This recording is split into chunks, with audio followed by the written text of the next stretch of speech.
Fermés au public pour la plupart, les ministères renferment bien des secrets insolites. Dans un article publié ce 30 décembre, nos confrères du Parisien se sont penchés sur les bunkers de la République, enfouis en dessous du palais de l'Élysée, de l'hôtel de Beauvau, ministère de l'Intérieur, ou encore de l'hôtel de Roquelaure, ministère de la Transition écologique, dans le 7e arrondissement de Paris. Lieu fascinant construit pour protéger les membres du gouvernement en cas d'attaque nucléaire ou au gaz, la plupart sont aujourd'hui hors service. Mais les ministres ne se privent pas de faire visiter les lieux à leurs invités, comme ce fut le cas de Nathalie Kosciusko-Morizet lorsqu'elle était ministre de l'écologie, du développement durable, des transports et du logement de 2010 à 2012. Celle qui s'est aujourd'hui retirée de la politique et qui a rejoint le groupe Capgemini à New York en 2018, adorait emmener les personnalités politiques en visite dans son ministère voir le fameux bunker.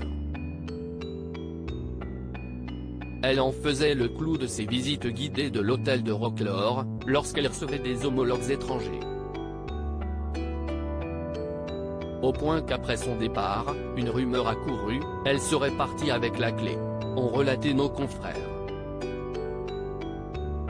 Et de préciser juste après, une légende urbaine, démentie depuis. Autre petite histoire concernant l'abri construit sous l'hôtel particulier datant du XVIIe siècle, il serait si vaste, qu'un ex-conseiller a un jour manqué de s'y perdre.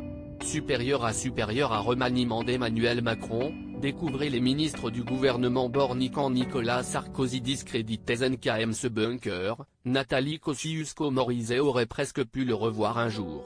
Si son nom a refait surface en mai dernier comme éventuelle première ministre choisie par Emmanuel Macron, il s'avère que Nicolas Sarkozy avait fait son possible pour lui construire une mauvaise réputation. L'ex-président n'avait pas apprécié qu'elle se présente face à lui lors des primaires du parti Les Républicains en 2016. Dans leur livre Chérie j'ai rétréci la droite, sorti en novembre 2021, Nathalie Chouk et Olivier Beaumont ont indiqué que le mari de Carla Bruni avait essayé de dissuader Emmanuel Macron de la prendre comme ministre. Elle n'est pas fiable. Elle est incontrôlable, lui aurait-il glissé. Loin de se laisser abattre, la femme politique de 49 ans a refait carrière dans la cybersécurité et est devenue associée senior dans le fonds d'investissement Anta Infrastructure Partner en mai 2021. Crédit photo, Dominique Jacovi de Sébastien Valliella.